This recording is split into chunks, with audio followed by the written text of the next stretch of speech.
Hello నమస్తే అందరికీ. గుమగుమలాడే కొత్తిమీర అంటే ఎవరికి ఇష్టం ఉండదు చెప్పండి.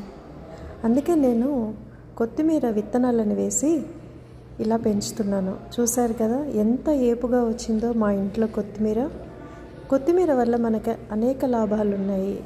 మనం చారులో వేసుకోవాలన్నా, టమాటా కూరలో వేసుకోవాలన్నా ఎంతో మనకి కూరకే ఒక మంచి రుచిని అందించే కొత్తిమీర మన జీర్ణశక్తిని కూడా చాలా బాగా పెంచుతుందండి. మీరు కూడా తప్పకుండా మీ ఇంట్లో పెంచుతారుగా కొత్తిమీరని. ఇలా పెంచుకొని మనం వాడుకుంటుంటే మనకి కూరల్లో కానీ వంటల్లో కానీ చాలా రుచి వస్తుందండి.